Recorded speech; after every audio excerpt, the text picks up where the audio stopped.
Hello, everybody. This is Joshua Hatton with One Nation Under Whiskey podcast. I'm joined today, and as always, nearly always, by my good friend, Jason, Neil, Patrick, Harris, Johnston, Yellen. Jason, how are you on this gorgeous Monday day? It's Wednesday. Sorry. I take that back. For our listeners on this gorgeous Wednesday. Yeah, I thought you were going to go this beautiful July day, and then you just went with Monday. And so you meant Wednesday, and here we are, Joshua. It is quite warm in Virginia, if you're keeping track at home. I have had friends from Scotland email, text. Some of them have put pen to paper and used the United States Postal Service to say, what are your temperatures like? And I have said they are warm, but they're not silly. They're not crazy. For European listeners and those who use the centigrade, we have kind of been averaging about 30 degrees centigrade in Virginia. Sunny, afternoon thunderstorms. You know, your sunflowers get split in two by the thunderstorms. But other than that, tickety-boo. Well, I'm glad to hear all that. You know what I'm even more glad? Oh, I know. I know exactly what you're more glad for.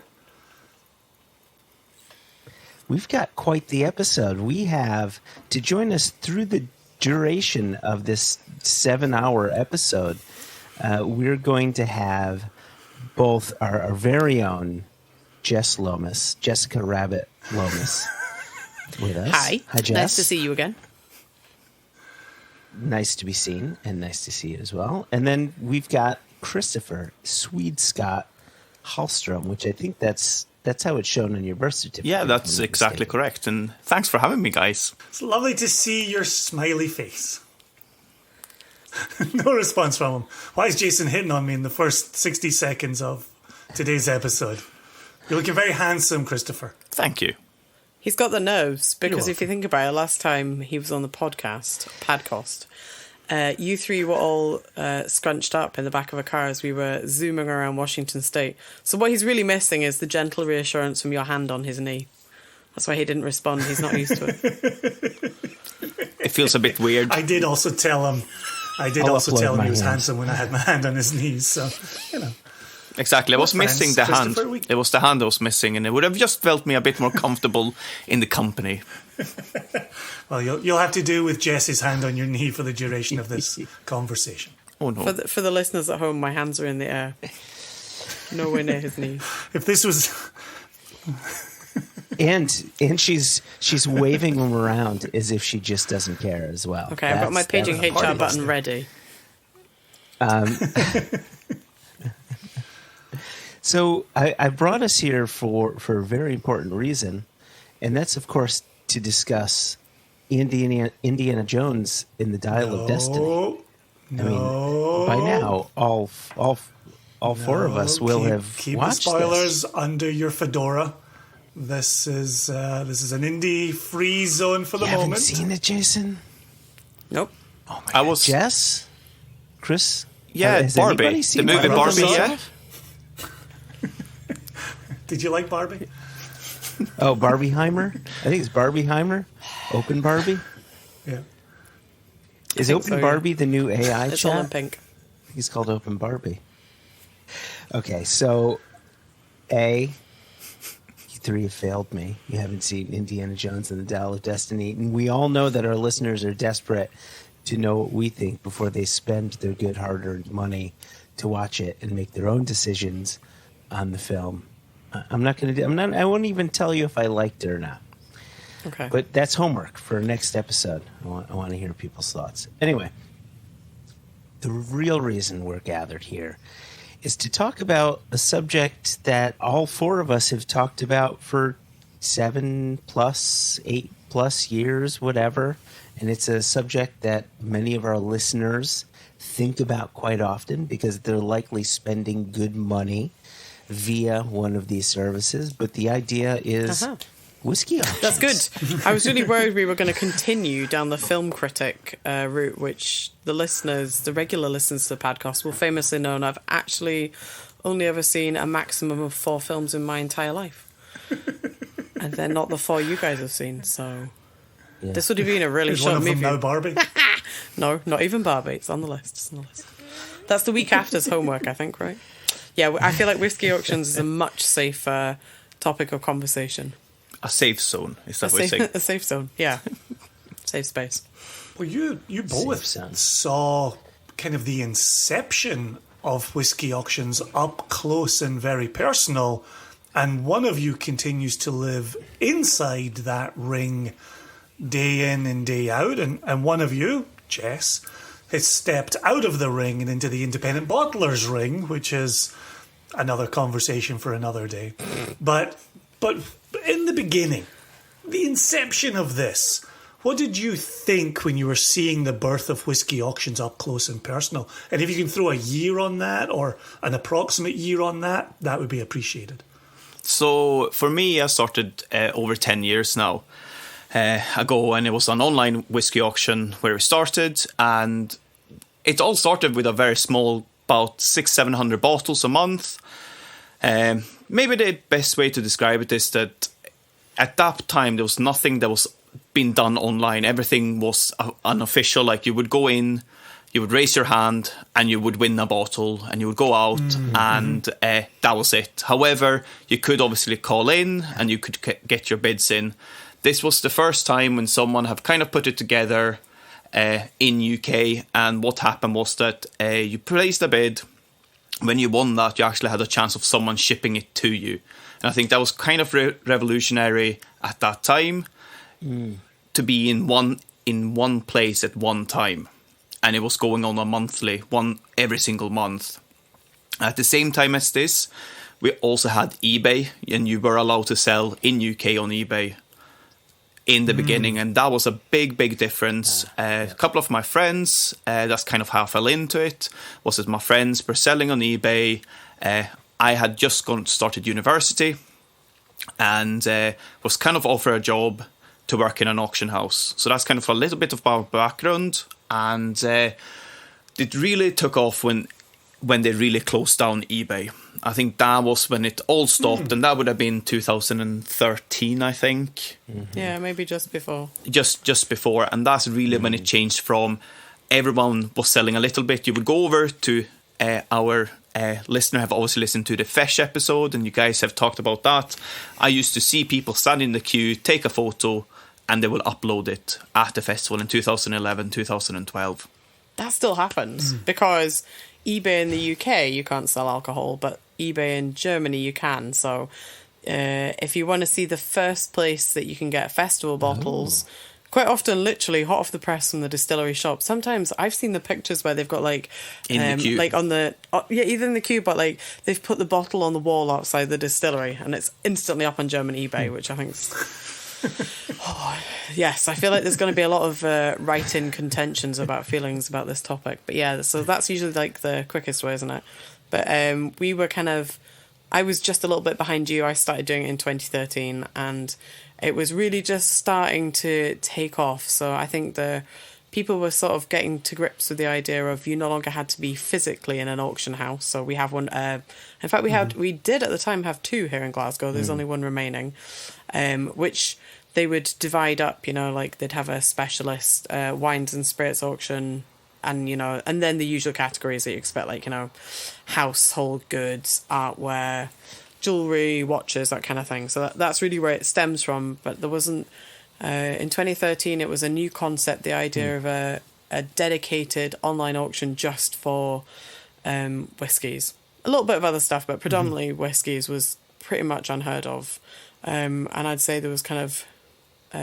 we were in the first one, and then kind of a couple of others popped up not long after we started. But the early days of it were crazy. We would get people would come to the office literally from all over the world to kind of come and see what this funny little address was, what was happening.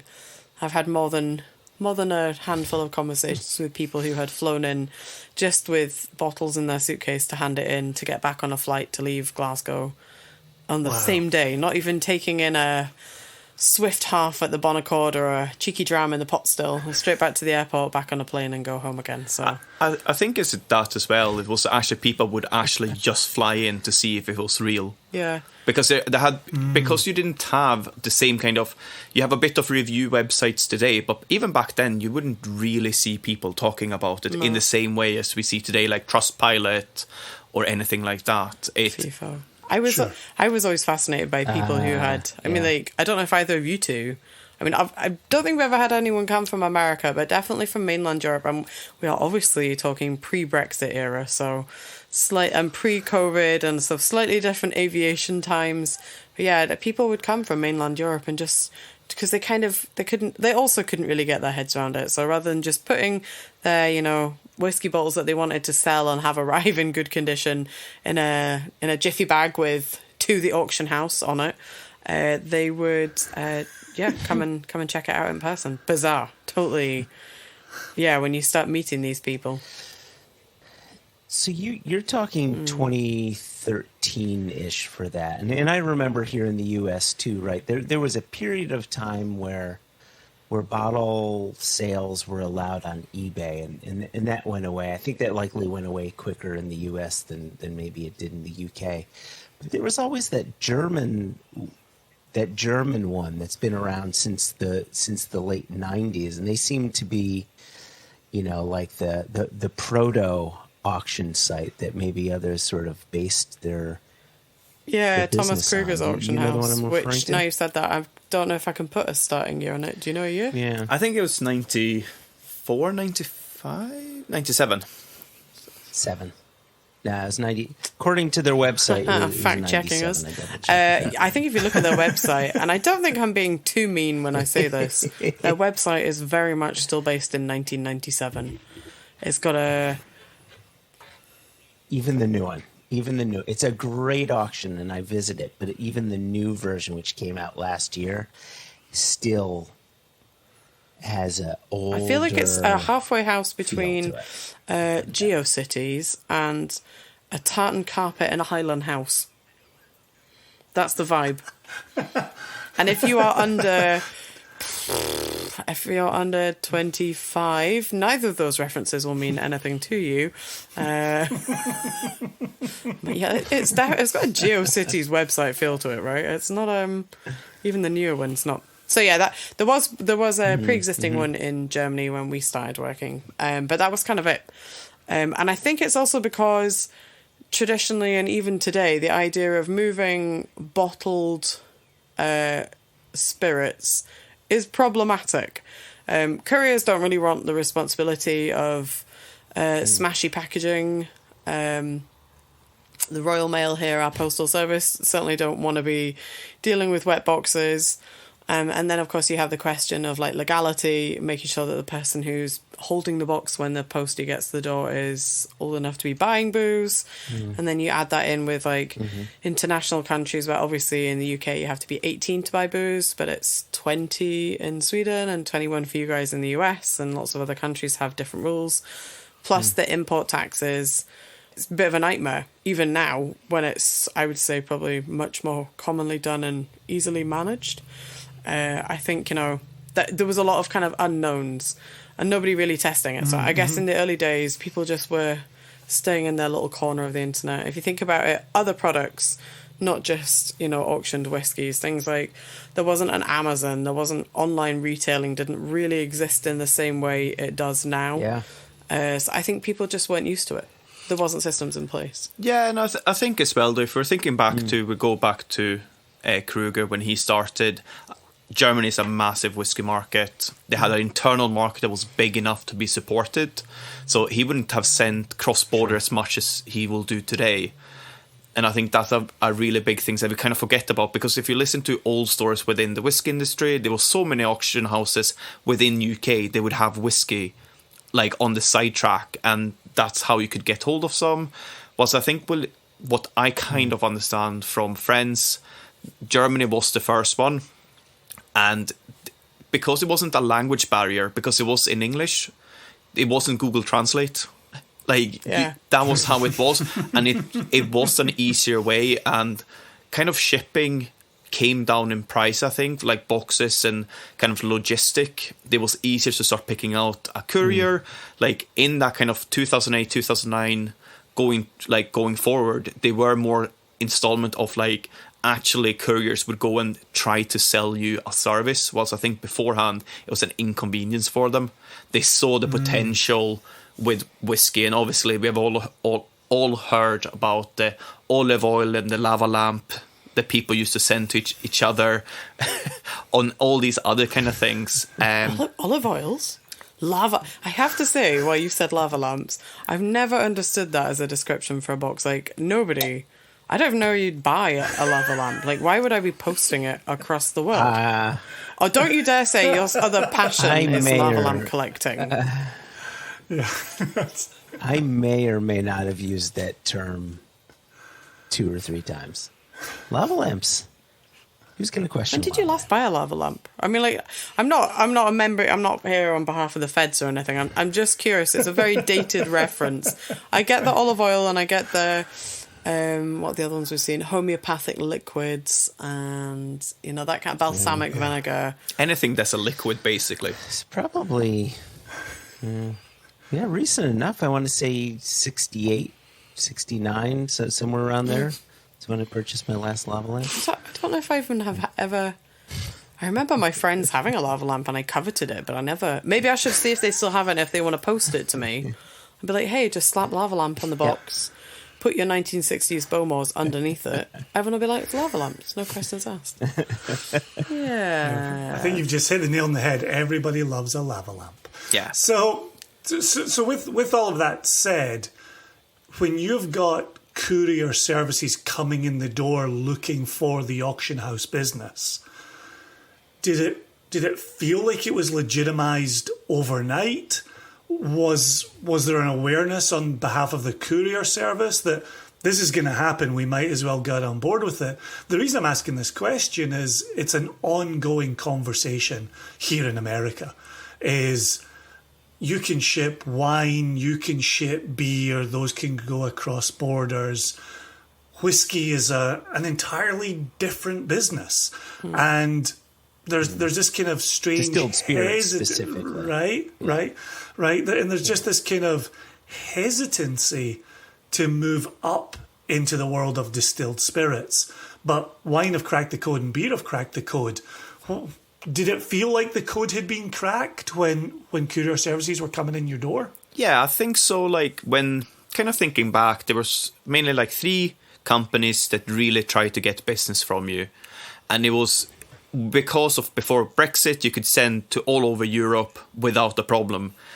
So obviously being origin from Sweden, we have a monopoly. It's normally hard to get anything into the country, but when it kind of came down to that rule was that you could ship it in, you were supposed to declare it yourself that you have purchased this liquid and you would pay the tax.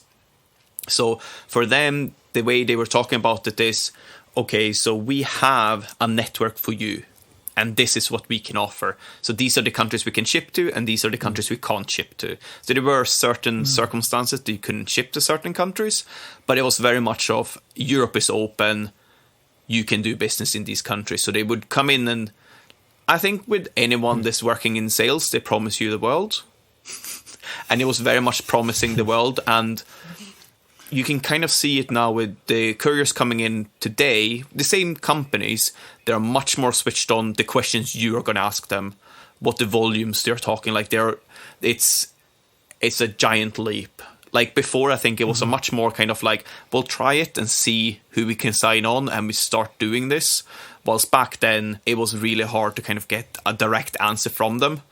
And then you started working with them and you would see what you will get out. Whilst today, they know exactly what they can do, what they can't do. Brexit obviously have changed the whole business, which has become fun in my day-to-day work, but back then it was literally people would pay the taxes, you would send it out, and then everything got resolved by the courier, and it would be delivered. I think as well, there's definitely been a shift when you have conversations with these couriers. I think in the UK, it's not seen differently really between shipping spirits to wine to beer. I think that was more about concern about safely shipping liquids, because we in the UK, our licensing isn't quite as strange as the US, so we don't divide it up in quite the same way. The questions were about how are you packing this, what happens if it gets broken, how does it get replaced. We don't divide the sales in quite the same way, because what you're talking about with DTC for like wines and beers is still all very much tied in like post-prohibition, the 3-tier system. It's tied to a system we don't have here in the UK. Like, for example, it's not illegal to send alcohol in the post here. There are a few little asterisks there that are to do with like sizes and how much. In the same way, it's also not illegal to send it into the UK to have it cross the UK border. You're going to get charged some taxes, but it's not illegal. You know, assuming you're sending somebody who's old enough to purchase booze, whereas obviously most other countries who have got traditionally much stricter alcohol rules, so like Sweden and like the US, it's not quite so fast and easy. There's a couple of other questions they ask apart from, and can we have our tax money, please? So I don't think the beginning in the early days of shipping whiskey from the auction houses was necessarily about legitimizing it. I think it was about performing a service that not many people had asked for before. So when we would ask questions, more often than not, it was well, I'll look into it and come back to you, because honestly, we couldn't say one way or another, which is something I spent a lot of time playing around with, being like, can we do this? Well, we haven't heard no, so we're just gonna... We'll test that until somebody comes back and says, listen here, that's a no. Okay, well, we'll write that down, and we've learned that lesson. So it's maybe not quite the same way as I think, and that's probably why auctions worked so well in the UK, is it became a hub. Not only is it a source for loads of people to access liquids, because we obviously get incredibly generous releases of all sorts of things, plus you can go to distilleries and get things that you can't get anywhere else. I think it's also because the laws for it are relatively, and I say that gently, relatively not as strict as something as complicated, for example, as setting up in the US, where you've got a big land mass but lots of boundaries and lots of borders that all, once you cross that, have different rules on the other side. Whereas the UK was like, yeah, sure, we're in this really cool thing called Europe, we can send parcels to whoever we like. We didn't really enjoy that, so we cancelled it. I don't know if anyone's told you about it. Yeah. Sometimes life can be too easy, I find. You need to make it more difficult. Who likes freedom of anything? Oh, yeah. Certainly not the UK. Yeah. So we've cancelled that. No, and jolly good that's working out for us. So yeah, that gives you a kind of like ability to move things around, I guess, and that grows. But I also think that maybe the times that in the beginning whiskey wasn't as crazy as it is now. I think the kind of people you're encountering at auctions in the early stages were people who certainly had very impressive, and by 2023 standards, weep-worthy collections of whiskey. But there wasn't drops coming out, you know, like distilleries weren't doing releases every month. It was in smaller allocations, and I think more, I want to say kind of like drip-fed into the market. You're not disagreeing with me, so maybe I'm kind of along these lines. But like when you were building up a rapport with clients and building the base of who was bringing bottles in to buy and sell, quite often you'd end up with people kind of on both sides. It wasn't just people buying to sell at auction. They had bottles that they were selling to kind of trade up or diversify what they had in the collection, or because they wanted something else. I do think overall, like, that is a thing that I'm sure we'll get into a bit later. But I still would say a lot of people, even today, they're still the guys that have these beautiful collections and they're looking for something to complete their collection. Unfortunately, I can tell it here because no one is going to obviously tell me off. You're going to never complete your collection because it will be something new coming out tomorrow. That's how we keep them coming back.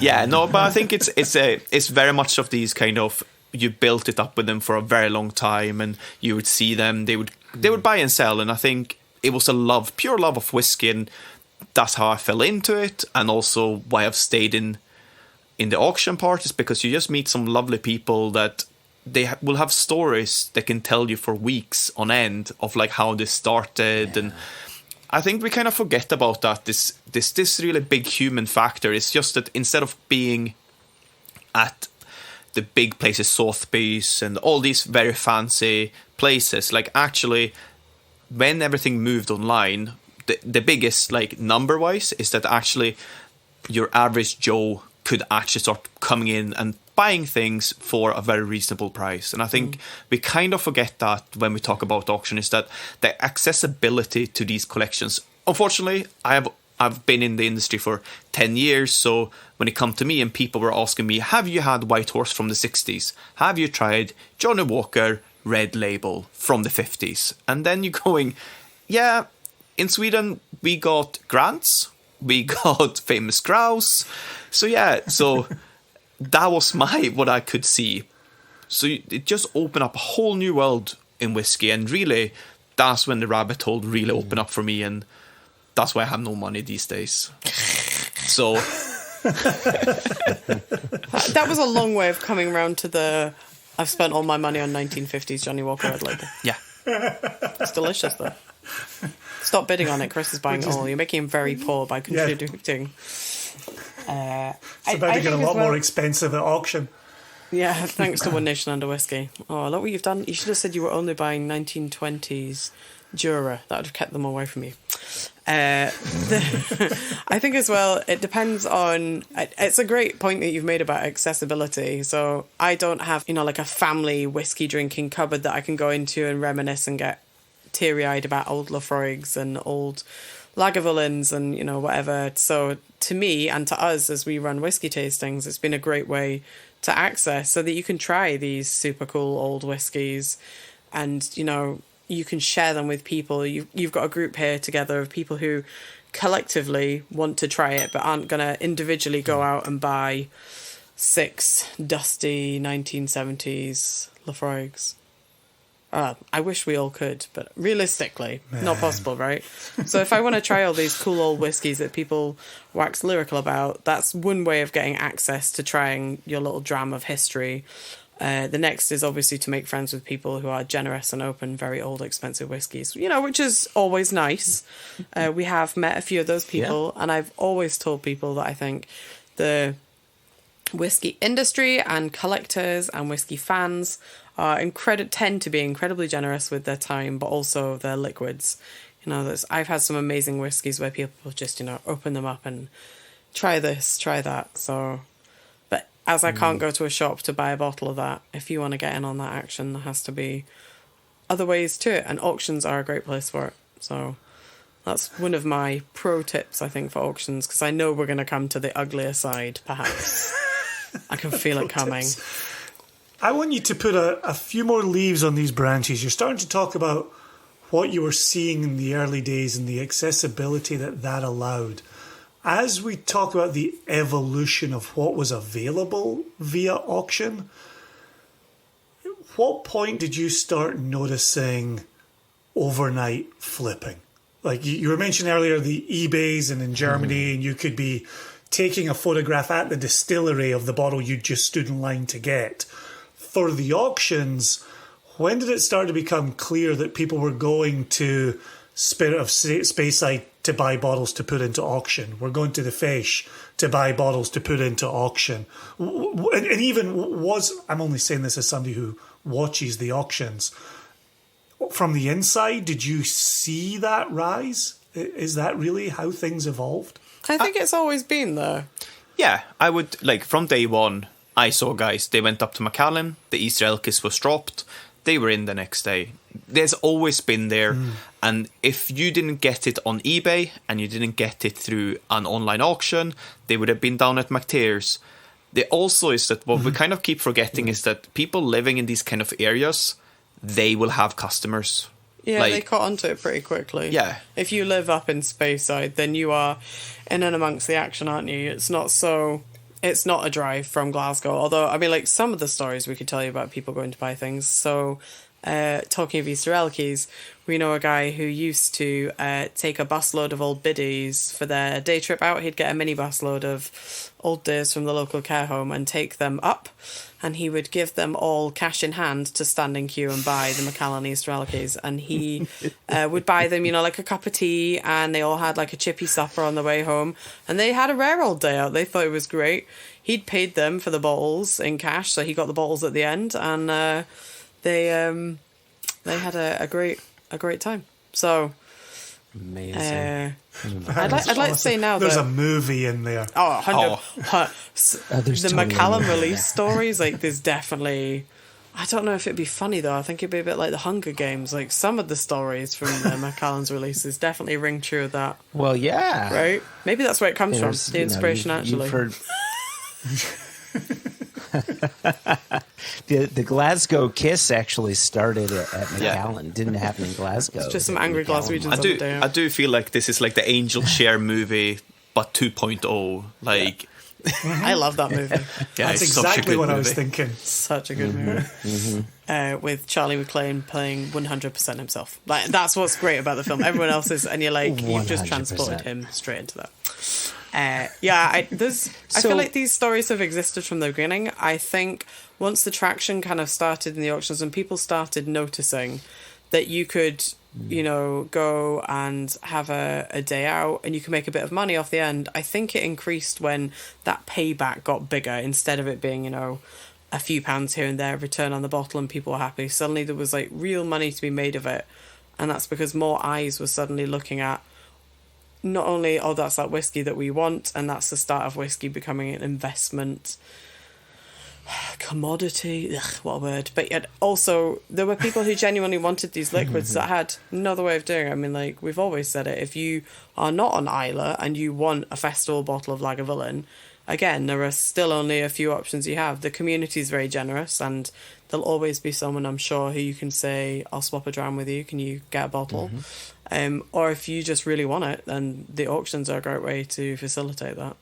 And I think as well, though, like, as kind of these flippers, as we would kindly put them as, like, they basically just go and buy. There are kind of two stories to that. I think it was not just about making money, go home and sit home and you say, I made £150. What a lot of them did was they made, we'll say Macallan as an example. They went up to Macallan, they picked up a bottle, but they really liked Glendronach. They would put all that money they earned into Glendronach. So we're forgetting that kind of step of, like, it was a way to access whiskies you can't afford. And I think we kind of forget it in the whiskey community. You manage, because you live somewhere or you're there at that time. I also have heard about people trading and, like, before sending it off to auctions. Like, I've heard all these kind of stories behind. And you more people started talking about it, and you more clubs found out that you could buy from auctions.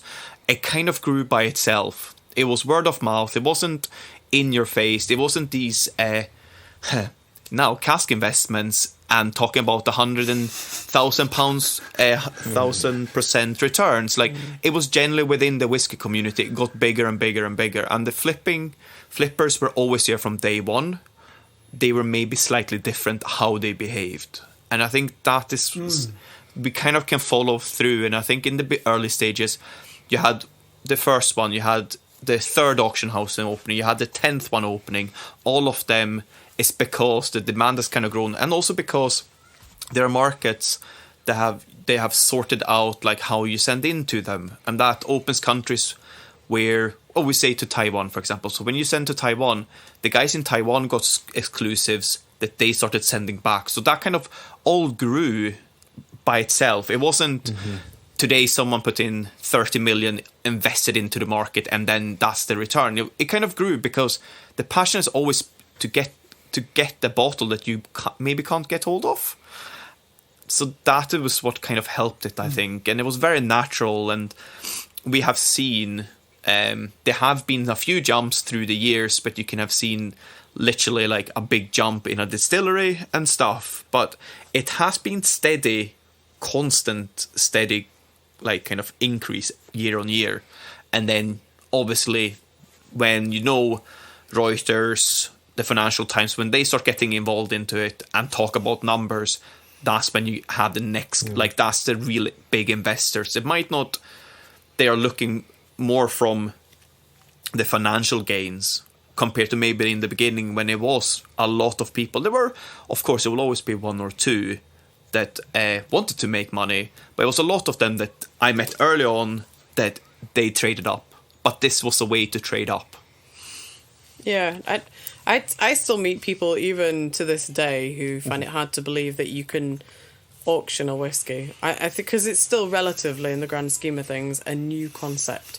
There's still plenty of people who only associate auctions with, you know, like Rembrandts and Banksys and like high-end art. They don't really think about the bread and butter of most auction houses is things like house clearances and people inheriting stuff they don't want and auctioning it. I think, you know, in the UK we have a TV show here called Bargain Hunt, and that's the same. They go around getting things and then they auction it off at the end, and they make sort of £5 here, £10 there. And I think people think whiskey would be the same, and there's plenty of people who genuinely don't understand that you could maybe auction whiskey and make loads of money off it. It's still a totally weird alien concept. So it's it definitely has grown, and it grows, I think, and it helps when you get people like newspapers writing articles. We had several people that I can think of who came to auction bottles because they'd seen, you know, oh, maybe whiskey, you should not just give it away to the local church tombola or the gardener who's helped you clean out the shed. You know, you could maybe make a bit of cash off that. And that was, you know, definitely, there was an increase of people coming in and they'd be sort of sheepish, like, I don't know if I'm wasting your time, but I wonder if this is worth any money. And then they pull out a whole bag full of brewers and you're like, yes, we can help you.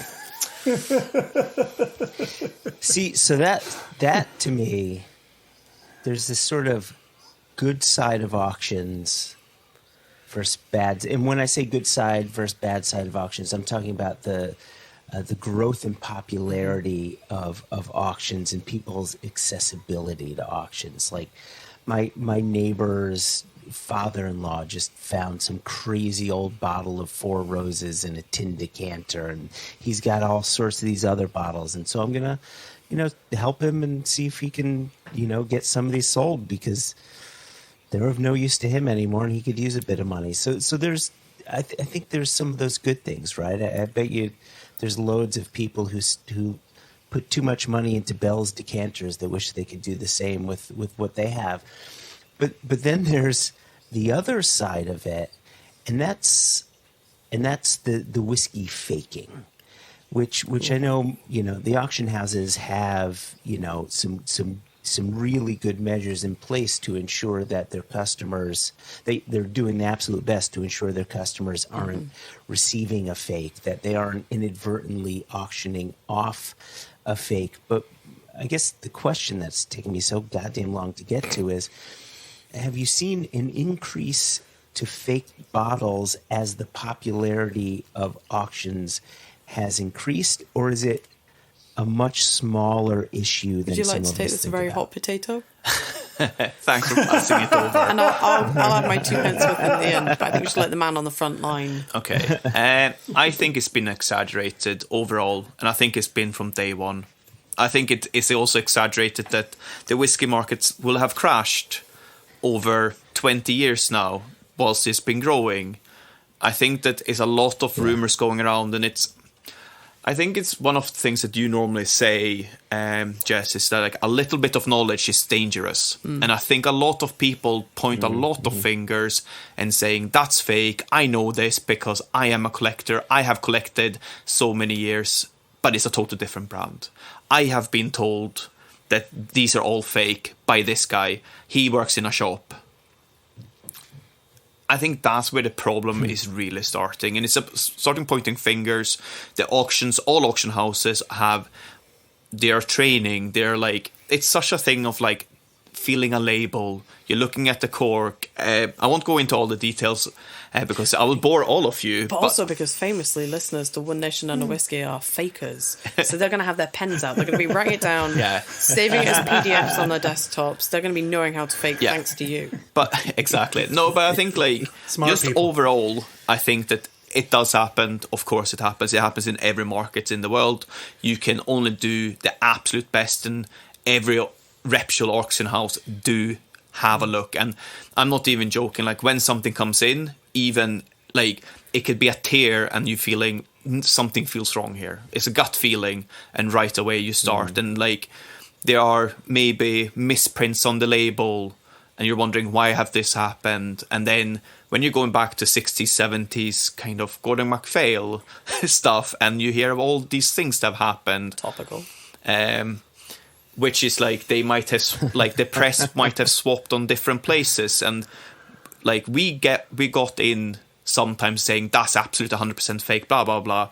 And like, actually the guy you're selling it, you spoke to him, you find out the whole story, and you're like, this is not fake. Like, what you have done is you have taken an assumption and you have jumped it, and you want to prove yourself for the rest of the people.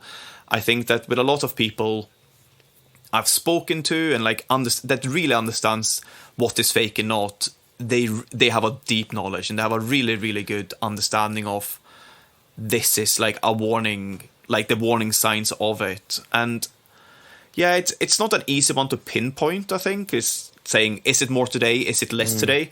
What is most faked in the world is your Johnny Walker Black Label sitting in a bar, and that's why they have changed those pourers within them, because you can't refill the bottle. Yeah. That's where the fakery have started from, and that's where most people have made their money. Because this is such a new product. Of course, they were like Macallan 30 in the blue bottle is one of these bottles that come up to mention when you talk about fakes. But that is not what, like, if you're looking at the bigger market picture, is a reason why Diageo is putting in so much money to stop people to refilling Johnny Walker Red and Black. I think that's a good point, that if we're looking at percentage of inauthentic whiskies, that's most likely where you're going to be. But I understand that sensationally the question is really, how many fake Macallans have you had in the auction? There's a ton of different types of fake too. So we've got a fake where it's a straight up, the liquid inside is not even whiskey. It could be tea. It could be any other kind of spirit that's got a bit of caramel in it. And you've done your best there to, as a Class A, top class faker, you've tried to match your capsules and your labels. I think what's probably much more common, and especially in whiskies, which are going to auction houses, is that you're passing off. So it could be that the liquid and the glass and the capsule are correct, but you've got new labels. So, for example, you've taken a Macallan 12-year-old and put labels on that you're trying to pass it off as an older Macallan.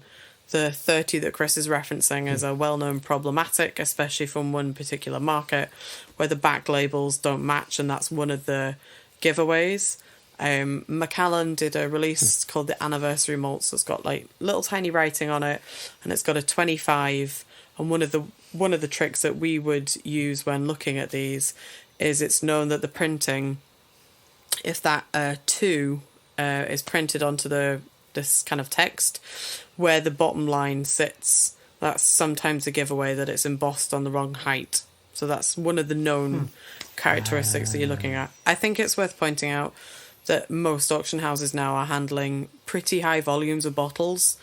Just by kind of handling and being around whiskies, you get a feel for what doesn't feel right. So while Chris is talking about it being a gut instinct, there quite often is something that just makes you think, that's not quite right. That's not the same as. So you can then go and say, well, do we have another one in the warehouse? Let's go see, do these two match? Are they known to be for different markets? So maybe there are going to be some different marks on those labels. Yeah. Are they from the same era? So that paper should feel the same. Like, I used to regularly get laughed at because I'd be like walking around the warehouse touching these labels, because paper is something that's actually, I mean, like, if you're just like, okay, we'll print it, put it on the bottle. But actually, if you are a collector, you're going to know how those bottles and labels feel in your hands. So that can be another thing that makes you think, there's something not quite right here. Lots of brands, especially now the high-end ones, are doing much more to future-proof themselves. Like Macallan heavily invested in the hologram stickers that they have. There's people who are doing like full traceability on their labels, printing on the back that gives you details. Ardbeg have the laser etching on the glass, which the Ardbeg project was fantastic for. That would quite often help you, because that laser etching on the bottle you can't change. So when you go to somebody like the Ardbeg project's website, when you look up that laser code, if it says that it should be an Ariane Besht, but it's got a 1977 Ardbeg label on the bottle, then you know there's something not right there. So it's about kind of getting used to what you're handling. I guess like anything, it comes from practice. It's not an exact science by any measure. And I think most reputable auction houses are always willing to have a conversation with you. If you're not comfortable, take that bottle back off you. Or they're within their rights that if they think you're turning something in that doesn't look right, they're also within their rights to send it back to you and refuse to auction it. Yeah, and I think that is something that people that are not talked about because it's not sensational. If you have a doubt, you don't want to sell something because your auction house is also on the line.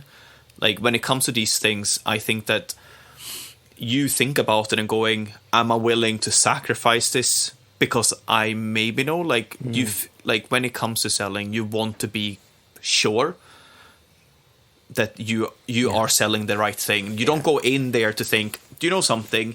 I think of my stock, 10% is probably legit and 90 isn't. You know, like there are things that I've sent back just because A is a question mark. And it's you do a lot of question, and then that's when the questionnaire comes out. You're finding out how they acquired the bottle, and you just start ticking off a big tick off box. And when you kind of feel that, no, like this is, the paper feels right, this feels right, that's when you make the decision that you're going to auction it.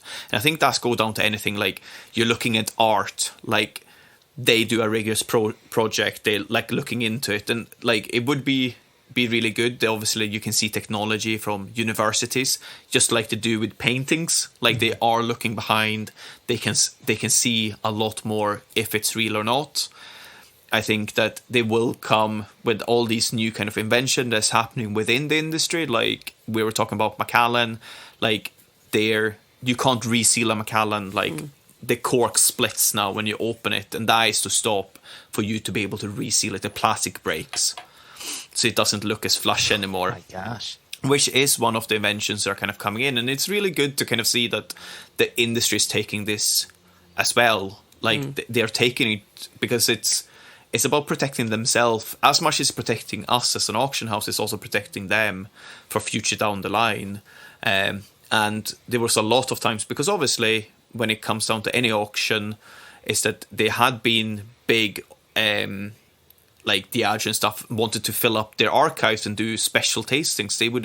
They would go to an auction house to buy, to then replenish their own stock so they can do a really high-end old and rare tasting. Because if we're looking back, we say 20 years ago, a lot of them would just sell off all the stock, and then you realize, oh, what happened with my archive?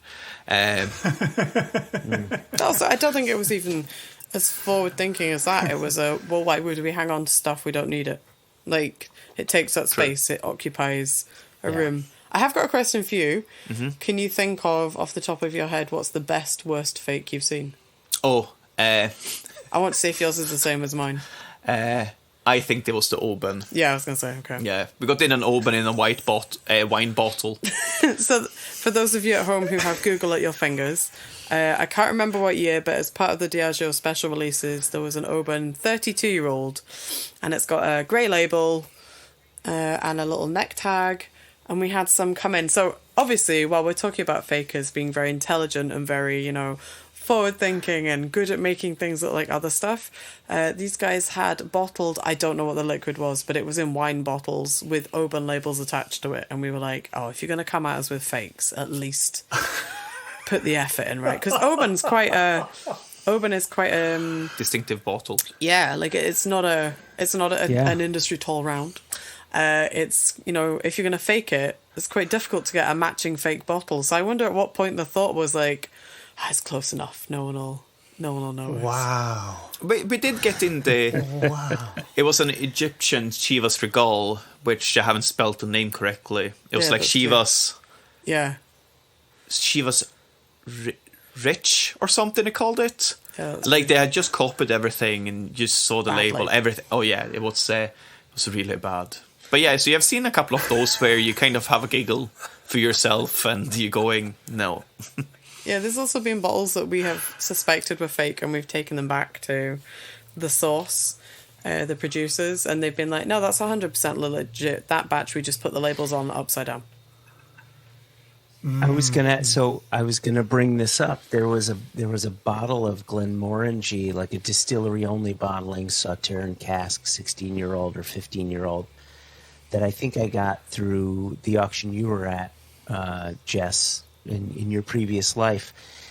And I received it, and the capsule was really loose. You could just twist it all along, and it looked as if someone may have taken the capsule off, refilled the liquid, and so I reached out to you. Said no. We double checked. We actually reached out to Glenmorangie, and at that time their capsule crimper that affixes it wasn't working, and so they were just using their hand to get it as tight as possible. And unfortunately, that's from a very specific era when the bottles are very sought after and now quite pricey.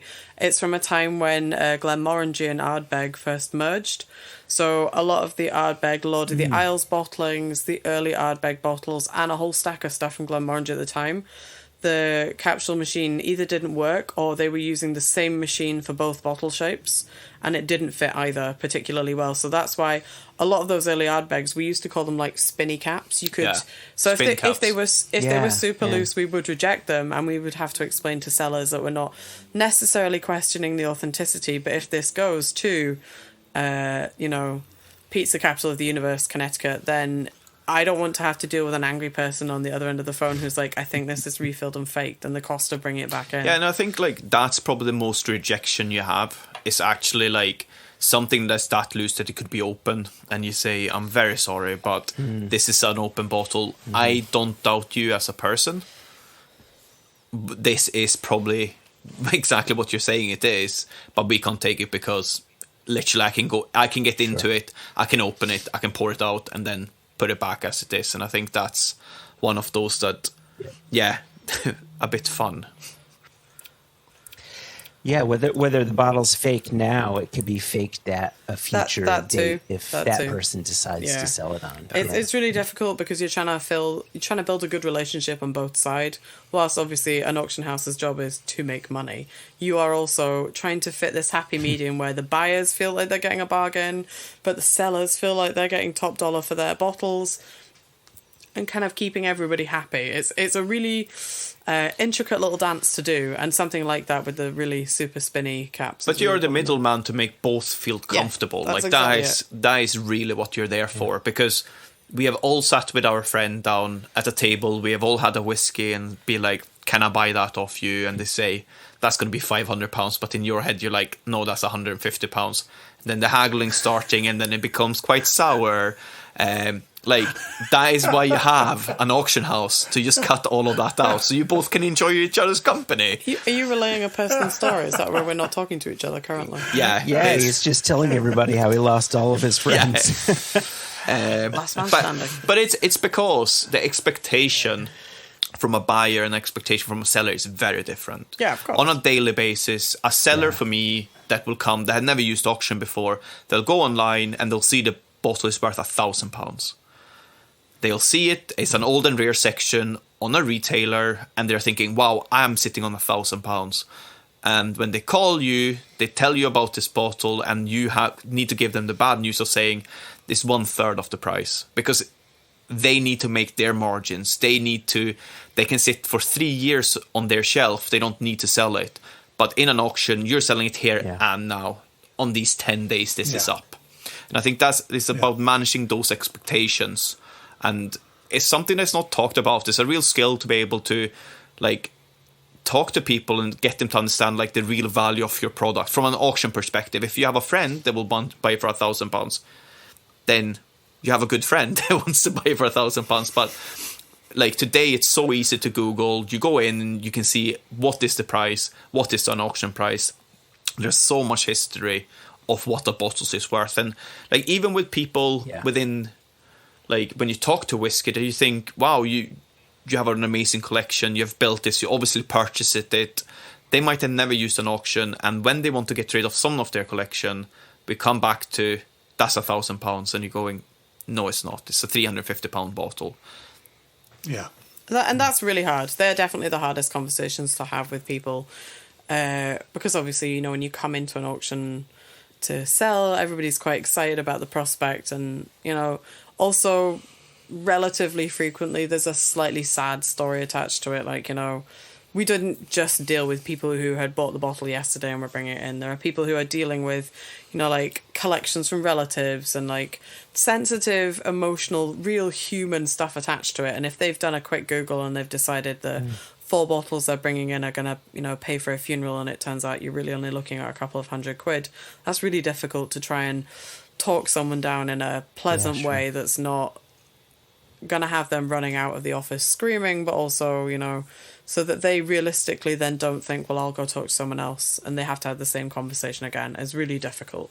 And I had to do it quite a few times, and that's hard. You already mentioned Bell's decanters were an absolute prime for that. They were sold to people as this. They're going to be a pension, put it away for the grandkids, you can send them to uni on it, and they're not the slightly strange looking decanters with very basic Bell's liquid in it. And most auction houses won't accept them because they tend to be quite fragile and leak, which also is a problem of its own. But it's just not, people are not willing to heavily invest in it unless it's like they're really into one of the characters or the people that's on the decanter itself. The liquid inside is, not particularly collectible, I think we would. But then we have had what was always quite nice as well. Like, we spoke to a person that came in and they're like, my son is going to university, I need to raise this amount of money. And you would go in and you would curate what will make that value to minimize the sale, because for him, they only want to sell it to up to that point because that was the money they need to go to university. So, like, it's really good that you can go and help people as well. We're not there to give financial advice or anything like that, but we can say currently we think like we have seen a trend in this particular distillery, or this is we know our buyers are looking particularly for these kind of bottles, and it was quite nice to see that, because you don't want to thin anyone out of their whole collections when they don't need to. Like, you're there to build a long-term relation with them. And if they only need to get rid of, we say, 10 bottles rather than 150 bottles, they might be really happy with that. And I think that's a big things that people are missing out with it as well. Like, you're there to help the seller as much as possible, as the same as with the buyers, because you also want to make your auction look interesting. So you have that kind of 2 things in your head when you go in and talk to someone. And it's also, there could be someone has passed away, as we talked about. Like, it's not always a nice conversation to have. We had someone to turn up with a bottle of Johnny Walker, which was the kind of love of their life. There was a parent that passed away. Yeah, it was her dad's Johnny Walker Blue Label, and it was the thing that when... And I'm sure it still happens now. When people came around to the house, he took it out of the cupboard, and it was like his pride and joy. And she... we really did talk to her quite a long time. We explained that this bottle was not going to, although it was her dad's pride and joy, was not going to do the mega money. And it was then, well, perhaps it was better if she took the bottle home and had it as like a memory to him in the house. But it did go for auction, and she was okay with it. She's the lady that also was like, I've got this carrier bag of other whiskey. And we were like, okay, good, let's change the subject slightly. Let's get these other bottles out, see what else we're working here. You mean these crap whiskies? Whilst crossing your fingers that it wasn't like a bag of Chivas Regal from the 70s or something. But and what she brought out was all the first editions of Brewer. She had like 12 of them. And we were like, so these are worth like a lot of money. And she was like, I've been pouring them down the sink. I gave one to the decorator. One of them's gone to the church. Genuinely, one of them's gone to the church. Fate. And we were like, so what church was that? We'll buy all the raffle tickets. And she couldn't get her head around this. She's like, but my dad was never bothered about these. These lived in the loft. These were just like a secondary thought. It was the Blue Label that was in the living room, in a cabinet, on display. Was for everybody to see. She really could not get her head around it at all. And she wanted to buy a bench in memorial for her dad in the local park with a plaque on it. And we were like, you can have like 10 benches. Like, you can have a whole row of benches if that's what you want. And she really, when she rang up to ask how the bottles had done, the only thing she wanted to know about was that blue label. She didn't give a monkey about these brewers that the rest of us were like, oh my God, look at these. I think as well, though, like when it comes down to that story, like you as an auctioneer, you really try to them to keep that possession, because a lot of people do regret it. So they like, at this time we didn't manage to do it, but a lot of times, because it was like, I just don't want to be reminded. A lot of times when they're on the edge, it's quite nice to say, just you keep that. If you want to come back, we're still open. Come back in a year's time if you feel you want to get rid of it. But keep it for now. And that's quite a nice little thought, especially when they think the pride and joy is actually not what's going to make them money. Like when they bring out these fantastic brewers in Port Ellens.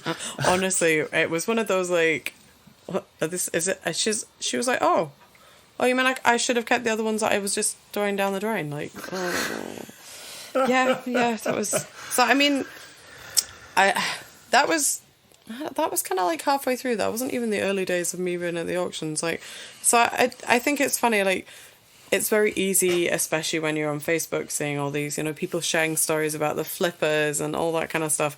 It's very easy to forget. There is still the vast majority of it is attached to humans who are just trying to make their way in some small way. Maybe they're trading out whiskies. Maybe I know people who have used it to fund weddings, to buy cars, to send kids to university, to go and see relatives that they haven't seen in decades on the other side of the world.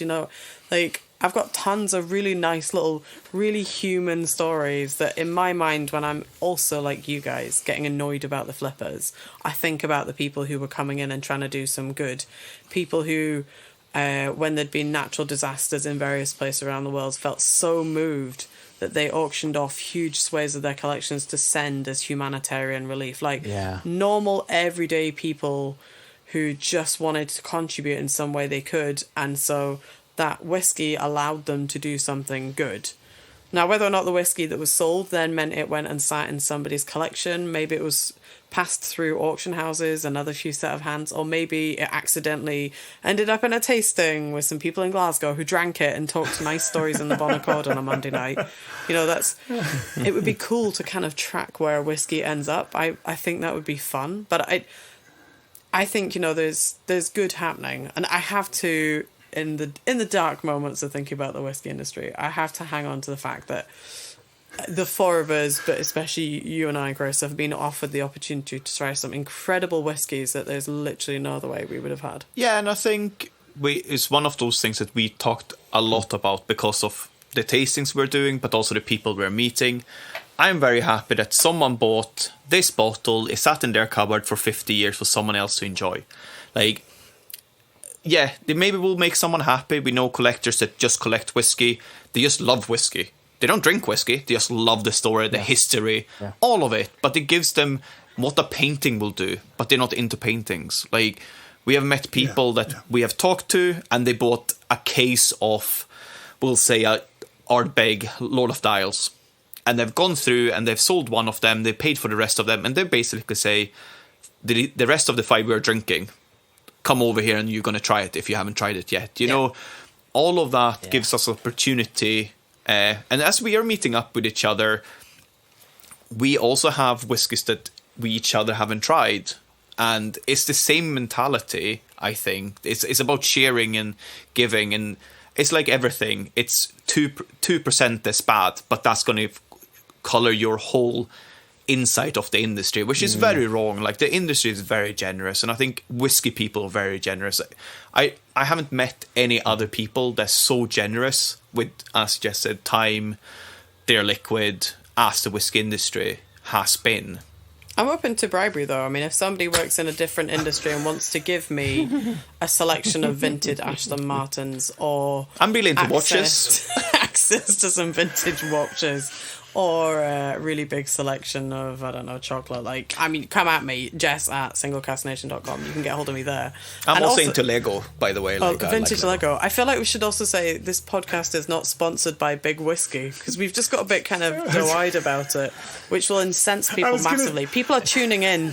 They're so ready. They're like on the edge of their seats for us to be like, and another thing about flippers. And so far, we've not done that. Sorry, guys. We're just teasing you.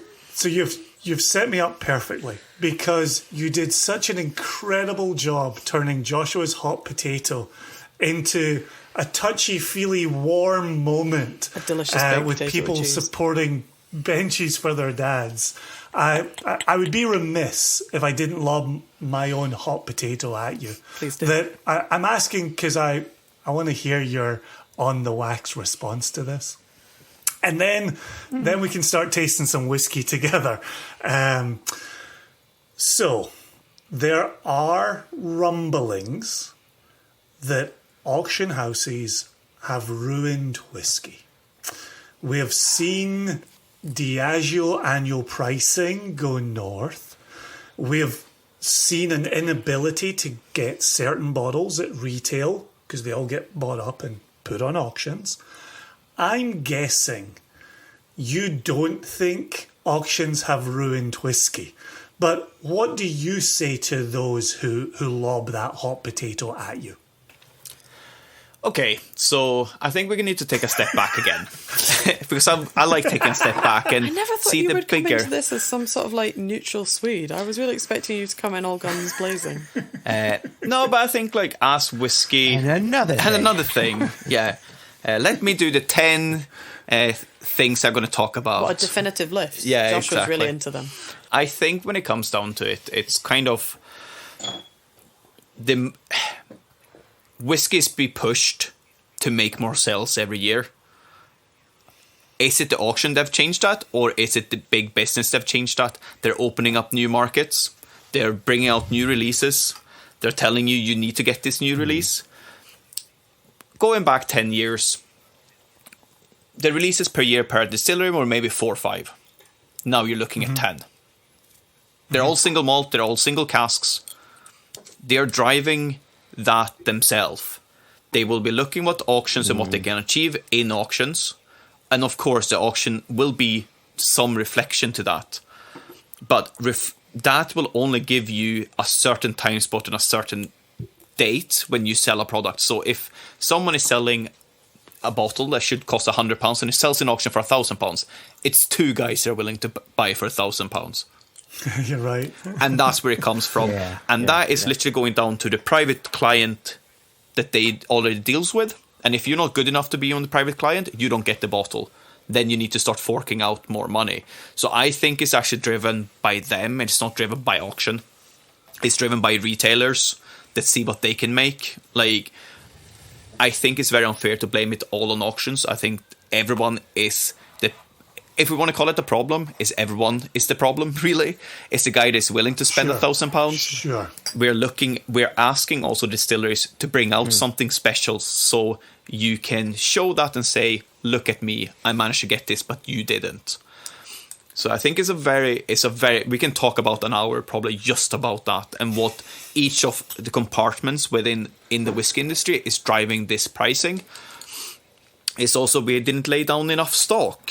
We also talk about stock being very rare. Is it very rare? That's a big question coming back at you guys. No, I'm joking. Well, that's outrageous because famously at Single Cask Nation, we don't like to keep our listeners or fans happy. We refuse to sell it. So it's all very rare. Yeah, exactly. But I think that is kind of... We're about to do a special release of 70,000 bottles. Very limited. All at 85 years old. Very special. Yeah, but that's also... All at 85 years That's also something I think is very funny. But what is a limited release? Is it a single cask or is it 22,000 bottles? 100,000 bottles? They obviously know their market and they do huge market research. They're big money behind it. And I don't think it's just us driving it. I think old bottles, yes, the prices has been driven by collectors, but also we all talk about the Black Bowmore. If you have tried it, you need to try it. Yeah. And if you're willing to spend £500, you're 30 people, you're putting that together, you can buy that bottle. Where are you selling Black Bowmore for £500? No, per person. Everyone contributes. Yeah. I've got £500 right here. Give me I was a like, bottle let of me that just get my Black purse. Bowmore now. I think you are right for all of my facetiousness. I think it's not as cut and clear as the idea of did auction houses ruin everything. Auction houses are really only responding to the demand. I think, as usual, we have ruined it for ourselves. That's why we can't have nice things, is everybody got too giddy and started putting 10-year-old Springbank into auction. because they thought they could make an extra buck, and it turns out they can. So that's upsetting if you're a Springbank fan. I think the throwaway to that should be stop being hung up on Springbank 10-year-old. Come back to it when it's not the thing everyone's looking for. When everyone's zigging, do a zag. Make Fettercairn 12 your new thing. Actually, I said that. That's mean. The new Fettercairn, very good. Fettercairn 16. Make that your new thing. Been the Springbank for a while. Go and try something else. That's why single casks are great, because you can't get attached to them, because once you've had it, it's done. See, this is the thing, though. You guys are so obsessed with this kind of Scotch thing. I'm just saying Westland, you know. Hoo-hoo. No, I'm joking. World whiskies for me, you know. West too? I think world whiskies, I think is a really cool thing. And I think that, like, as we're talking about, like, these certain brands get very popular, there are other whiskies out there that you can go and find as well. And you can be very excited about. And, like, seeing what's... But you're talking about it from a drinker's perspective, which is, in my opinion, the right perspective, right? It's so many of these bottles have reached the point of unobtainium.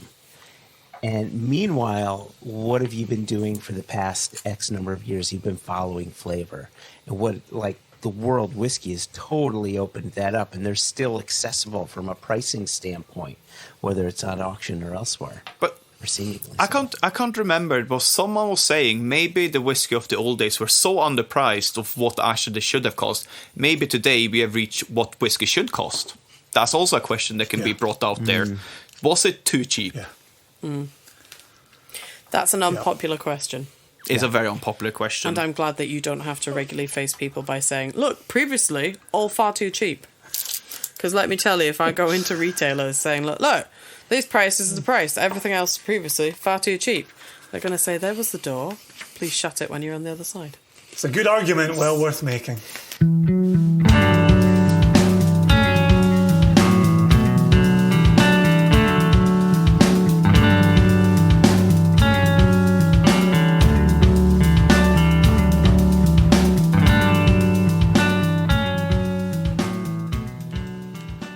Another question for you, but it's really sort of a closing question, and I thought it might be good for us to use this time, unless you disagree, for us to use this time to taste through these 4 final Macbeth whiskeys, and we can maybe have some liquid courage to potentially answer this final hot potato that I throw in your lap.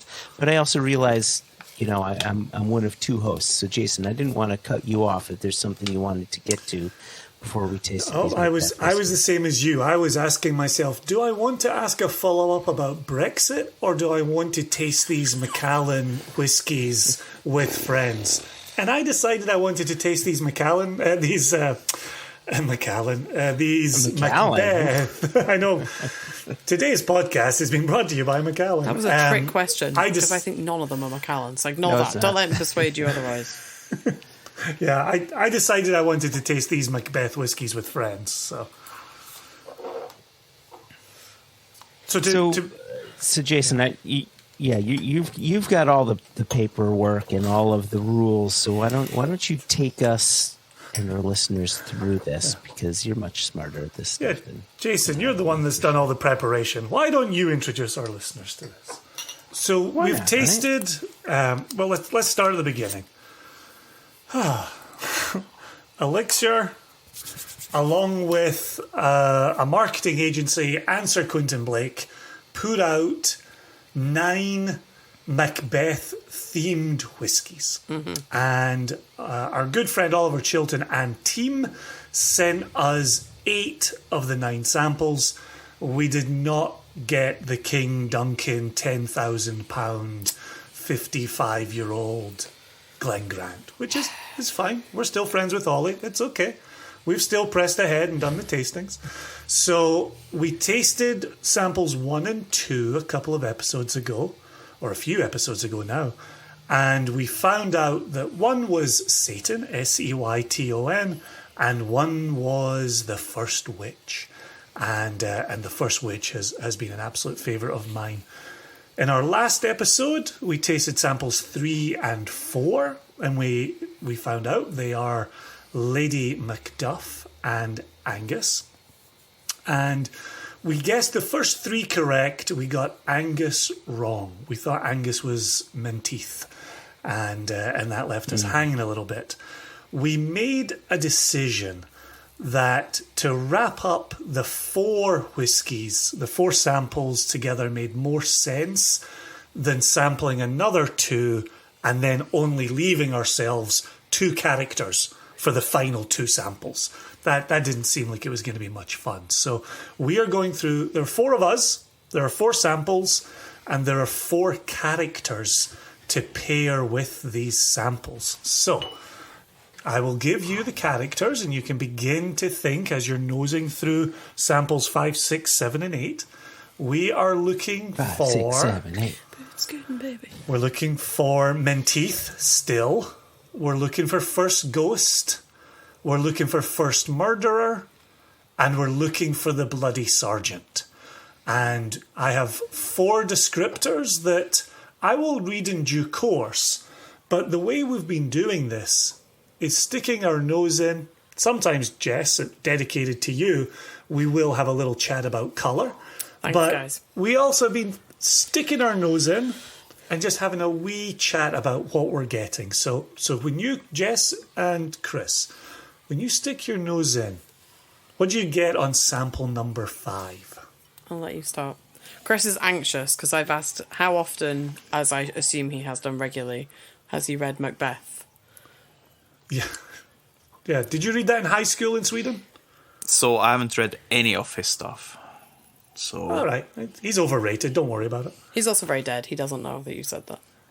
I'll do it in time when I'm sitting with a whiskey and 65 years old and retired. And It's really embarrassing that these 2 have only got 1 to 8 samples and we've got 1 to 9. So I know. Whoa. The truth shall set you free, right. Jess. Whoa. that's a joke, Ollie. But if you want to send me the 9th one, I'm okay with it. Team Yorkshire. You're forever. happy to keep it under your hat. Team Yorkshire. All right. Is there a difference 5. between Macbeth and in the big Macbeth? Is that 2 all beef patties, special I sauce? thought you were going for the big Macbethski. Big Macbeth. How do you feel about number 5? So number 5, I think it's one of these kind of nice people pleaser. It's like quite light and like really? kind of you don't summery. get unctuousness on the nose? Oh, don't be careful. Careful with your nose texture words, guys. I'm still not fully subscribed to this. Remember that this is my that's second interesting. language. Like- Oh. So don't use big words. Use simple words. I do struggle following One Nation on the whiskey when all the big words is thrown around. You were the one who brought up accessibility. You could describe this in Swedish to our Swedish listeners. Yeah. Yeah. We do have to drink when someone says accessible. That's a rule implemented by Jess. That's from my old wine days. So you'd mentioned that there's sort of a lightness in character and accessibility to this, and I got inviting and I got fruity, but it had a bit of heft in the background to it, and it almost like a burnt granola kind of note going on in the background too. So it's fruity, but for me on the nose, I'm going to give you an obscure nosing note while Chris drinks that. I think it smells like the when I was a child, we used to get sherbet fountains, and they used to come wrapped.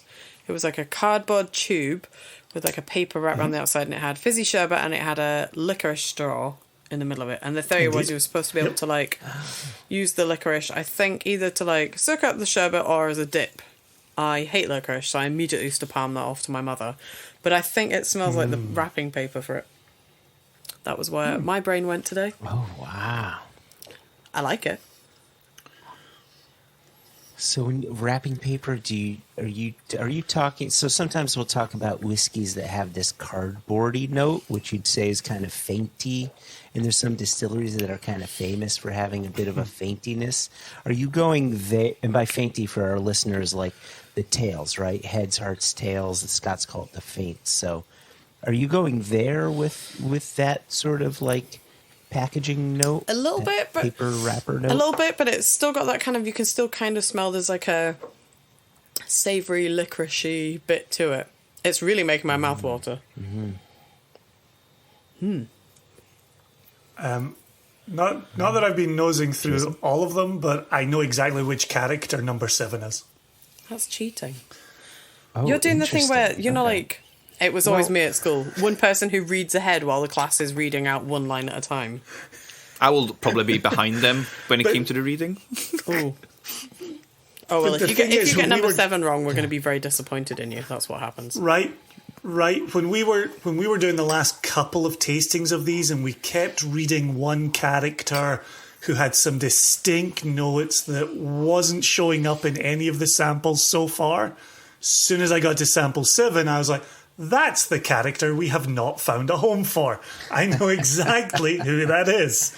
So that's good. Okay, so I'd been nosing sample number 5 this Yes. whole time. Sample Yes, number yes. 6, going through my cursory first sniff. Yes. Sample number 6 was by far the biggest, fruitiest / oldest smelling liquid. Right back to, I don't know if it was the last taste. Yeah, I think it was the last tasting where I said, this one has that note of some of the 1950s 1950s Glenfarclas we've had, where it's just like, it's a note that can only be described as an extended period of time in cask, right? Okay.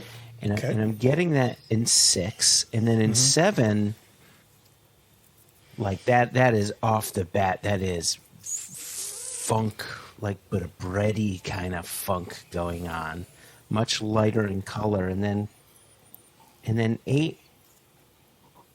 It's almost as if you took nori, like seaweed, nori seaweed, and sort of like dipped it into soy sauce. It kind of has this sort of umami kind of thing going on in the nose. And so those were the 4 things that I got. And to my mind, I don't remember the description of the characters. But I'm curious as to know why you think Jason 7 has to be. Well, let me use this time while Jess and Chris are nosing all 4 samples here. Let me remind you and the listeners what we're looking for here. So Menteith is still up for grabs. The description: maturity brings forth a relaxed air. This is now a life of ermine, the satisfaction of sweetmeats and spices, fruits and flowers. Yet for all the damask rose and sandalwood, at the core lurks a hint of smoke. Comfort pushed aside and darkness embraced, the muscles flex anew, power grows, it will act. So that's Menteith. First Ghost is a bit poetic here. Dismissed too easily, the eyes move away, daring to doubt the spirit. Gold glitters on the helm, the voice soft but persistent, the execution firm. Resist disbelief for sweet reward, or regret will haunt you. We also had mentioned in prior episodes that the first Ghost, the Ghost series, comes from closed distilleries. So you can keep that in mind as we go. First Murderer, pallid, with a reek of wood smoke and tallow candles, salt sweat on the brow, lean-shanked yet muscular, downtrodden, dismissed and angry, a denizen of the darkest taverns. For a few coins, as night falls, a throat will feel its bite, a child will die, money runs thicker than blood. And before I read the Bloody Sergeant, a reminder that these tasting notes come from Dave Broom, supplied to this project. And so finally, the Bloody Sergeant, the rough hemp of the tunic stiffened with clotted blood, the wearied walk through the thickened glower of autumn woods, surviving on a diet of acorns and stewed tea, a solid and trustworthy messenger, a worker, a warrior. Not for him the comfort of the palace. His is a life willingly given to service. Ooh. And I cannot help but think number 7 is the Bloody Sergeant. Yes. Interesting. So, as you were reading The First Murderer, I was thinking number 7 for Okay. First Murderer. Okay, I just think that hemp is a note that I can't help but get in this whiskey. Okay. Well, let me taste that one. Oh gosh! So I haven't tasted. Have Jess and SwedeScot, have the both of you tasted? We have. These whiskeys, and because neither of us are competitive in the slightest.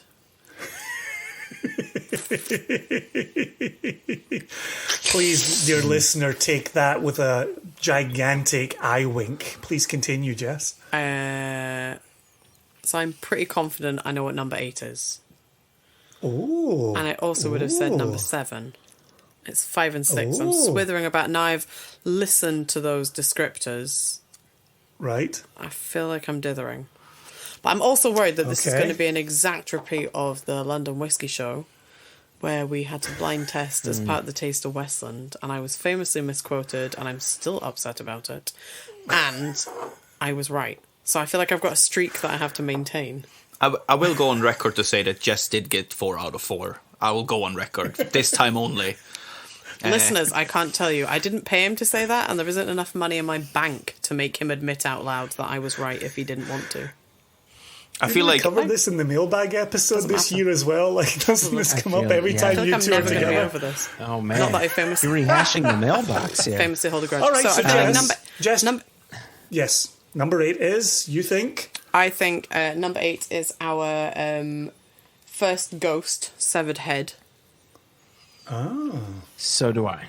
I feel that, and I feel number 5 is Menteith. Yes. Okay, so let's that pause what we for had a there? second. That with Pause. Go ahead. Yeah. Pause for a second. So we're hearing 7, Bloody Sergeant, rough hemp of the tunic stiffened with clotted blood. Number 8. Now, we haven't actually heard any nosing or tasting notes for number 8 yet. So when we read the ghost, did you say ghost or murderer for number 8? Ghost. Because I think it's a Ghost, clever okay. reference. I think it's a clever reference because, as we've discussed, and you have discussed in previous times, the Ghost is a closed distillery, which is Cambus. Yeah. So that would be where my money would go with that. I was going to say this has a grain. The eyes move like, away, note to it. daring to doubt the spirit. Gold glitters on the helm, the voice soft but persistent, the execution firm. Resist disbelief for sweet reward or regret will haunt you. And then it's got some of that grain brightness to it. It's got a gorgeous, grainy, gluey note to it, which is citrus. It's another one of these, you know, when you pour people grain whiskies and they're like, no way, that's a grain. You're like, yes. I feel like it's a very It velvety reminds me of our Good texture, yes. which is, I think, It reminds me of the it comes down with Cambus. I think it's as a grain distillery. That was one that was very velvety, very like mouth coating, like kind of going down that kind of wheat end of stuff. Like it just coats your mouth.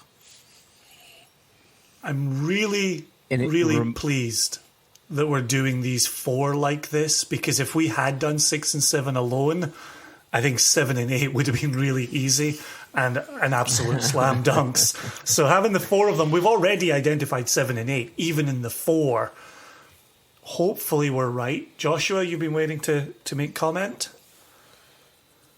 Yeah, just that number 8 reminds me quite a lot of our own 28-year-old canvas that we did 6 months in Muscatel. It has that creamy kind of velvety quality to it.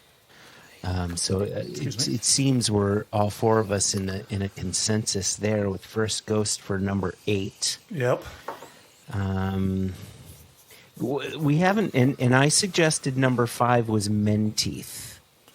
We haven't talked about number 6. What do you guys think about Menteith? Menteith has given us such problems. I feel burned from our last episode, and the quote from Shakespeare under Menteith is, "Revenges burn in them, for their dear causes would, to the bleeding and the grim alarm, excite the mortified man." That's exactly how I feel internally, trying to correctly identify Menteith. But it talks about there being a delicate hint of smoke going on in Menteith somewhere, and that has a very delicate hint of smoke, doesn't it? Yes. For all the damask rose and sandalwood, at the core lurks a hint of smoke. Comfort pushed aside and darkness embraced. And there's sandalwood on the nose. It's got that almost, Buddhist temple kind of smell to it. Which then means, do we then think, Jess and Chris, do you agree? Do you think Menteith is in the lead at number 5? Do you have a conviction about number 6? I think you and I are in agreement. I think we think 5 is the Bloody Sergeant, 6 is Menteith, 7 is the first murderer, and 8 is the first ghost. Oh. Whoa. I thought we That's agreed. different. Oh my gosh, I thought you were in agreement with me, Jess, that 7 I'm was still for kind Sergeant. I'm still swithering about the Sergeant and Menteith, but Bloody Sergeant. the Bloody Sergeant, as opposed to a Bloody Mary. I think there's a kind of, it's the mention of the smoke that's kind of throwing me out a little bit. It's the fact that 5 is so, it's got fruitiness to it, and strawberries and straw, which I associate much more with Blair Atholl. I also don't think I remember Menteith as a character. It's a long time since I read Macbeth. So that's the problem. The first one that you guys have done, you had quite distinguishable characters. Yeah, getting tripped up between Menteith and Angus as characters, I feel like they take up about the same amount of the play. So here's the thing, though. Menteith says that there's a bit of smoke going on in there. I'm not finding a hint of smoke anywhere on sample number 6. It's very loud and proud in sample number 7. Yeah. You can't find it in sample number 8. We all agree that that's a grain and likely canvas. Yeah. Where sample 5 is the only one that has that hint of smoke. Yeah. At least for me. Yeah, it's like a kind of wisp of, when you start a fire and you're just on the kind of first bit of the kindlings, it's a little... Whereas, 7 is definitely unmistakable, in your face, punchy. So does that change your mind? Does that have you switching Menteith to number 5 and I'm staying with the Menteith first is murderer 6. to number 6? No, Menteith is 6 for me. You're going to change your mind, Chris? I think I need to go with my birthday body. Maybe I need to change the camp. We're born on the same day, Sagittarius wins. Yeah, I think I need to do it. He did such a good converting me over to it. So You're such a people pleaser. Yeah, that's me. I'm famous for it. I also think it's because the number 6 is a bit richer and a bit more full-bodied, and to me that makes me think it's an older whiskey, somewhat. Whereas the one that is the Bloody Sergeant is younger tasting to my... So that's why I made it 5. I'm also doing pointing, which the listeners are going to be really enjoying because they can't see any of it. So wait a second. We believe Bloody Sergeant was sample number 7, correct? No, I think it is number... So we did. 5. I have changed my mind. I keep rereading First Murderer, and First Murderer says pallid, which means pale, with a reek of wood smoke and tallow candles. Yeah. I'm going to say I'm getting more reek of wood smoke than I am hemp. So Yeah. I feel like First Murderer makes much more sense as number 7. Definitely the pallid And thing I'm does cool it with for that. it. Yeah. That was my initial guess. The pallid does it for me. Tallow candles is Yeah. such a weird and specific note. I know what a tallow candle is, but I've never had one in my house. I don't know if I'd know what the smell was, but I get the kind of gist of it. Do you know what a tallow candle is? No, what I'm thinking about is like a sauna, in number 7. You know, like just that kind of the wood smoke. Wood smoke, and like if you actually have a proper wood fired sauna, that's kind of more. And I know that's your reference down to Lafroig, but so that has. Our international listeners may not know what a tallow candle is. It's a candle that's made from animal fat. Yeah, I just remember tallow being used to cook chips in chippies when I was growing up. And I may have told Steve Hawley how much I enjoyed the chips the last time I was in the whiskey bar on 2nd Avenue in Seattle. And he said, yeah, they'll be cooked in beef fat. I was like, don't tell me that right now. Just don't tell me that. And I said to him, they were like the chips of my youth. And all the chips of my youth were cooked in tallow. So there we go. That was a fun one for the vegetarian. That was the day I met you two as well. The chips opposite here are all cooked in beef fat. The chip shop opposite us still uses animal fat. That's why it smells so good. Those chips were excellent. If those were the chips you were eating when we met you, primo. They are. They were. Yep. Joshua. So I have my 4 guesses here, but I'm just to make sure that I'm correct, or I think I'm. So just so long as I feel comfortable. How's that? Could you just do one last time? Read me the Bloody Sergeant. Yeah. So we're pretty clear that 8 is the ghost, and we think it's Canvas. First ghost. Yep. 7 is the first murderer, and we have not identified a distillery on that yet. So that's those 2. Let me read you Menteith, and then I'll read you the Bloody Sergeant. Okay. So Menteith, maturity brings forth a relaxed air. This is now a life of ermine, the satisfaction of sweetmeats and spices, fruits and flowers. Yet for all the damask rose and sandalwood, at the core lurks a hint of smoke, comfort pushed aside and darkness embraced. The muscles flex anew, power grows, it will act. And then, Bloody Sergeant. The rough hemp of the tunic stiffened with clotted blood, the wearied walk through the thickened glower of autumn woods, surviving on a diet of acorns and stewed tea, a solid and trustworthy messenger, a worker, a warrior.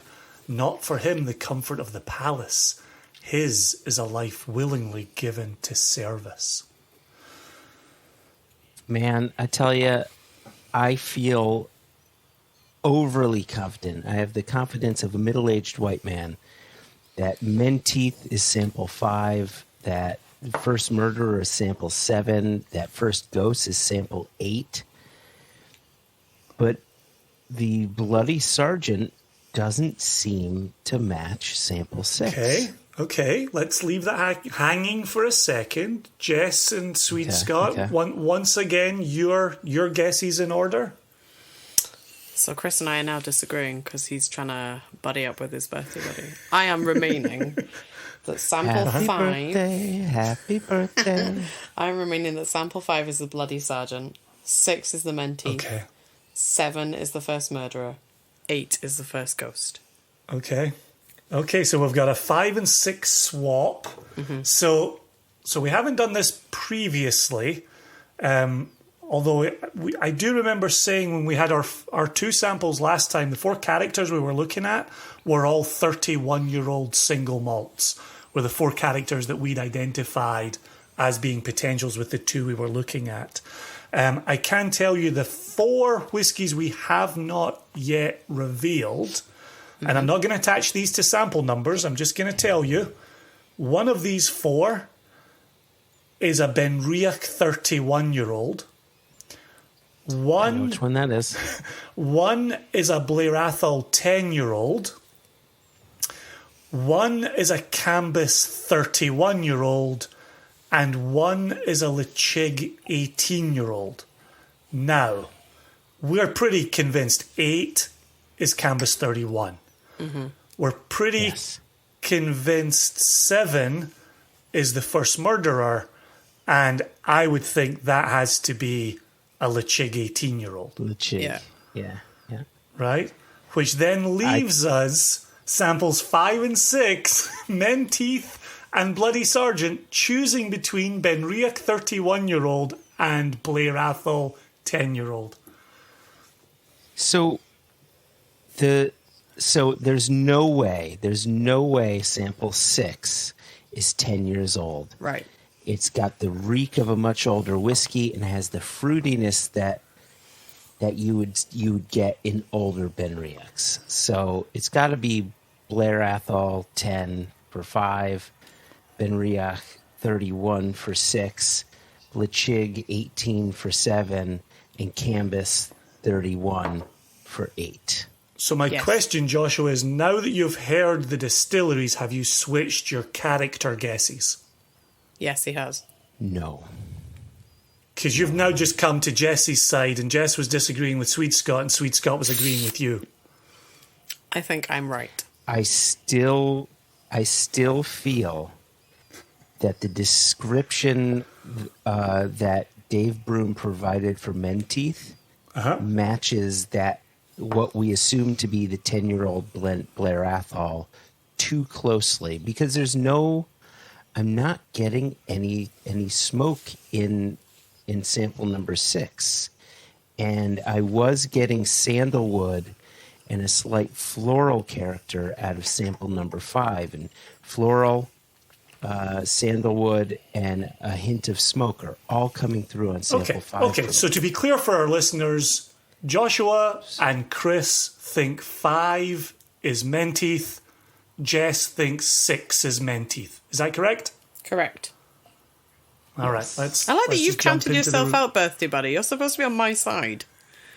Well, if we're birthday buddies, I'm going to go with Jess in a heartbeat. No doubt about it. Okay, good. Phew. That reassured me. Okay, if now you these can do the birthday big buddies reveal. can do it. There we go. Yeah. December 6th can do it. June 27 and 29 can do it too. Yeah. Joshua's busy Googling something. I've got So sweaty before we palms. get to the I'm reveal, going to show you. This also won't help the listeners at home. I've written it down, so I'm not changing my mind. who said the Bloody Sergeant is number 5? Me. Oh, birthday buddies. That is correct. Get it up here, 6th of December.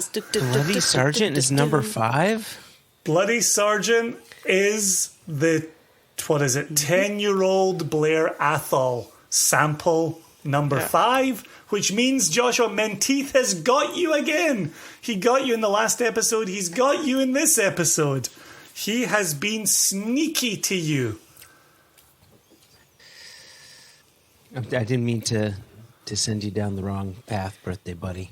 I feel like I was on Jess's side first, and then you convinced me. It just felt like I can't go the other way. Like, it was so convincing the way you did it.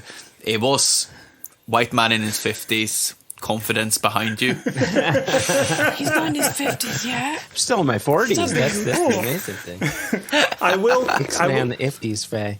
I will confirm for everybody that number 8 is First Ghost and number 7 is First Murderer. So, okay. Do you know what that means? That once again, it means I was right. you got 4 out of 4, Jess. Let the record show. Oh, yeah. So SwedeScot and I messed up 5 and 6, but we got 7 and 8. Yeah. There you go. Yeah, I think you're right, So, because 7 and 8, now- if you'd done that on its own, would be very obvious and not much of a talking point. So my question to you all, and Jess, I'll start with you. Do you have a favorite amongst the 4? When I was going through them, And why? as we were just picking them out, I was really enjoying the canvas. Like, jumped out of me straight away. It was pretty obvious what it was, and it matched the description really well. And I was trying to think in the style of Dave Broom. There's a bit of a cryptic nod to stuff, so that was my ghosts on a ghost. But actually coming back and retrying this, the guy who got you, the Menteith, the Benriach 31, is really something. That is one hell of a dram. It's got so much in it. Yep. It's really funny listening to you describe why you thought that was the other way around to me, because all the tasting notes you were giving for it being a Menteith, which is actually the Blair Athol, all those tasting notes are things I associate with the Blair Athol. So it was kind of funny that we swapped them the other way around. But yeah, for me, that Benriach 31-year-old is a really special treat, and that's really a very delicious dram. Yeah, really nice. I think my favourite label, though, is the Ghost. I really love Quentin Blake. He's been, obviously, because of Roald Dahl, a feature in my whole childhood, so these would be really cool to have. So if you guys wanted to gift me the entire set, including the really expensive one, all 4 acts would be super fine, A-okay with me. I'll have them out for people to look at. Loud and clear. Loud and clear. What about you, Chris? What was your favorite amongst the 4? I would probably go down the route of Canvas. For me, I really like Canvas. I think it's a shame we don't have Canvas anymore. I just really like that velvety palette that you get on. And as you're kind of going back and forth, like even drinking the Lecheg, it still stands up afterwards. It still says, hello, I'm here. Like, it does. Yeah. And I think that the number 6, the Benriach, is also gorgeous. The Blair Athol is, both of them are really, really good. But it's just, I think maybe because it's summer, maybe it's like having the chance of drinking a Canvas, I just get vacation vibes almost, like it's just really nice. It stays on. It fights with all the single malts really well. Like, it doesn't want to be quiet. It still's there. But it sounds like it's really rough, but it's not. It's just... Should we use the S word? No. Okay, we don't use the S smooth. Soft, no. Yeah, I agree. Definitely soft. Definitely. Soft. Yeah. Silky. Supple. Yeah. For listeners, the Canvas is one of 650 bottles at 46.2% alcohol and is £299 a bottle. The Benriach 31-year-old, like the other 31-year-old Scotchies that we tasted, is $750 a bottle, coming in at 53.1% alcohol. The Lechig, changes screen here. The Lechig is 50.5% alcohol, £225 a bottle, which for an 18-year-old independently bottled Lechig is well within its money. It is one of 2,100 bottles. Okay. So a fair bit of that. Plenty of that to go around. And then the Blair Athol at 51.8% alcohol is £95 a bottle. One of 2,800 bottles. So I think, like we discussed with Satan on that Ardmore, like, that's my phone that I failed to put back successfully. The Ardmore is a good drinker at a good price. The Blair Athol is a good drinker at a good price. The 31-year-old Scotchies, £750 a bottle, maybe a little farther up there. Canvas 31 at $299. You can decide if that's in your wheelhouse. The Witch, which remains an absolute favourite of mine, the 19-year-old Ardbeg at £550. We discussed it at the time. It kind of lives where Ardbeg currently lives. And then $225 for an 18-year-old Lechig. If I opened my wallet one day and £225 fell out, I would quite happily purchase that. You don't need to ask me my favourite of the 4, do you, Joshua? I don't. Any guesses what my favourite of the 4 is? The Benriach. 6, yeah. Nailed it. Easy breezy. Fruit, right? It's all about the fruit. These are but great just sets. think, if you thought the Blair Athol was ticking all of your Benriach boxes, you could buy the same, fun flavour profile for £95. No, it was ticking the tasting notes. This is ticking my experiential boxes. So many boxes. It's a box to a box to another box. Pandora's box.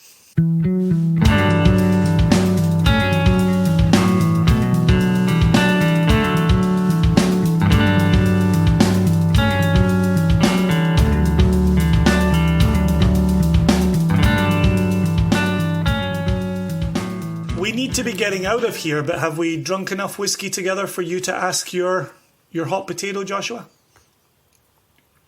I think we're primed. We're ready. I hope so. My question for you would be what you think the future is of auction houses for cask sales. Are you looking at me or are you looking at Jess? I'm just looking forward. Okay, I'm excited for whichever the one wants to receive internal that question. screaming. Where I work, we don't accept casks and we don't auction casks.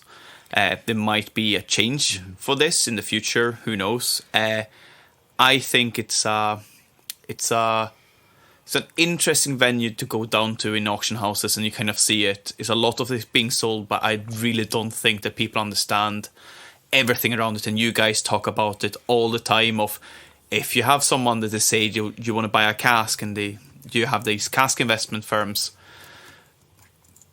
It's going to be a market there, 100%. There's always going to be a market for these kind of things. I think personally, and this is me personally, I think it's a bit of a shame because people don't understand what they're buying at all. Like when it comes down to bottles, you know the bottles and you know the fill level. You maybe have tried that bottle or you're going to try it is one thing. It's a lot of money to part away of you buying a cask, and it's a lot of ifs around it, which I don't think that people get, and also legal things around it. I think the pricing of casks has gone quite high. Like, obviously, you guys talk about it from a totally different point of view, but when you see guys, as we were talking about earlier, Boste, there is £1,000, it's actually worth 350, and I think it's a bit of that is over to casks as well. People are saying, but and I've seen it on Facebook groups, they're saying, if we all club together, it will only be £250 for this bottle, or for a bottle, and they don't realise everything after that. They haven't done the real maths. There are websites you can go to, and they will tell you rough estimated prices of how much it's going to be. I think it's a very slippery slope to go down if you don't really know. And it's like everything. Do your homework, look into it, and if you think it's worth buying a cask, help yourself, go and buy a cask and enjoy it. But if you don't know, don't trust your neighbour, whoever that might be, to say you should buy a cask and go to auction and buy it. I think it's, I think it's definitely going to be a market there, and it's a lot of people that want to own a cask, and they would go to auctions and they will buy it. So I think it's always going to be there from now on because we have seen it happens. So I don't think it's going to. I don't think it's going to decrease. I think it's probably going to increase if it's something. You will see more on the market coming, but it won't be the prices that will. The prices won't align with what people think it should be because of there's so much around costs. Yeah. Yeah, sure. I have so many rage points that as you were talking, I was like, oh yeah, and that's another good point I'd not thought about. From the start of, I think the basic premise of it's a gamble when you bid on a bottle in an auction. You are buying these casks with no samples. So that's my first problem. You have no idea. You're selling it on a paper promise that it says Springbank on it, and you're getting a fantastic Springbank cask. You have no idea the quality of what you're getting.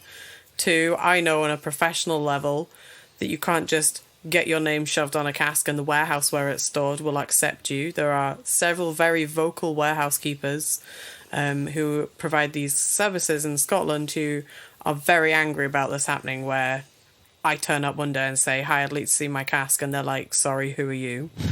Not all warehouses are accepting new random people to own a cask. I'm deeply suspicious of anybody bidding on a cask on the basis they think they're going to get a super delicious Tierninnick. What on earth do you personally want 300 or 400 bottles for? Because you don't. And I think people don't understand you can't just turn up at your local bar or friendly retailer and say, like, hey, I've got loads of these, do you want to buy them? That there's repercussions there. I don't think people fully understand that and we would see it frequently enough in the auction, that they only see the hammer price of the bottle.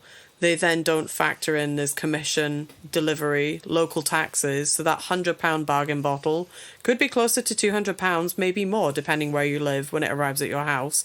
And that's one bottle.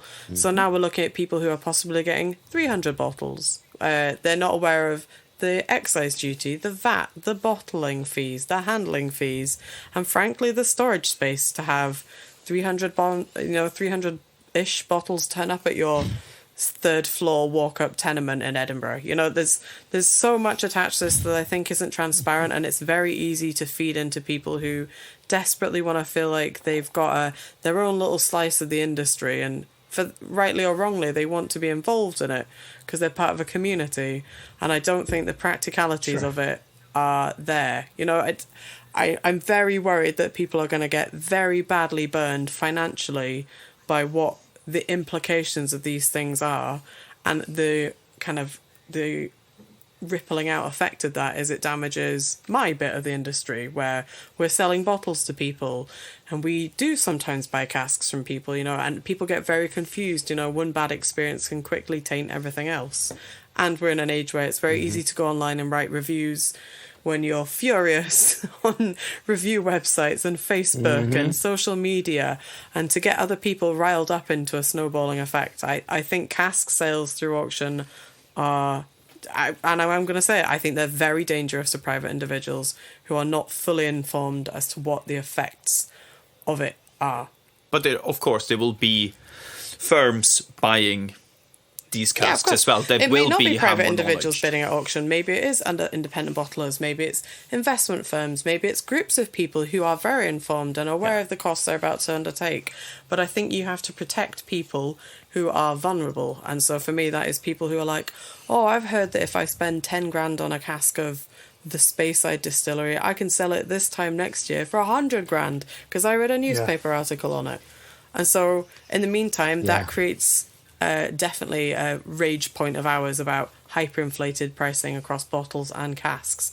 It has a damaging effect far beyond just that one person who's now out of pocket 80 grand or in their head thought they were going to get 100 grand. Or these are big numbers. We're in a very difficult time for people living. Nobody really has 10 grand to slosh around randomly. Yeah, and that's what, like, something like this is very interesting, and it's about having the knowledge, really. Like, in the end of the day, like, if you have 10 grand and you want to spend 10 grand, help yourself, but really read up on it, really understand what you're getting yourself into.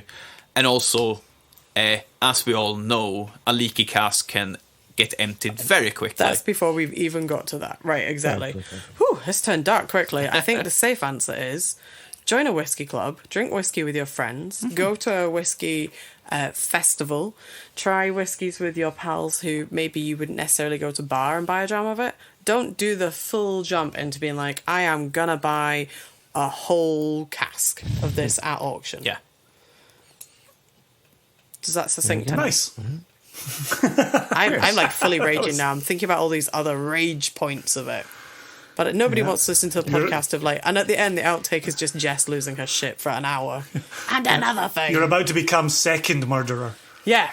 Yeah, absolutely. That's why I'm the calming point of this whole conversation, bringing you back in. That's why I'm going back to these lovely samples, which I got all right. On that note.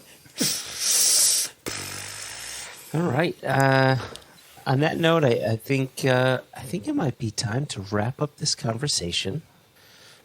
Unless, Jason, you had another question. If not, that's cool. No, I was just going to say thanks ever so much for these two joining us and tasting with us and being honest. Can't ask for more than that from anybody. So these are conversations we have in Glasgow together, often at the Bon Accord over pints and drams. To get you on wax on this very topic has been really wonderful. So thank you both for making the time. Yeah, and thanks to Ollie for supplying these delicious whiskies. They are great. I would be very proud of this if it's my release. Yeah, thank you so much, guys. Ollie and team. And team, of course. Yeah, exactly. Yep. Of beautiful Elixir whiskies. Distillers. So then I'll raise my glass to you three, to our listeners, to Ollie and all the folks at Elixir Distillers. And Jess, you'd mentioned it before, or Jason, you just did. These are conversations we would have at the Bon Accord, and the Bon Accord is one man down. So I'm also raising this glass to Paul McDonough yet again. So cheers and peace. L'chaim. I don't know. Skål! Stuff. Skål! Skål! Cheers! Skål! Click, click. Cheers.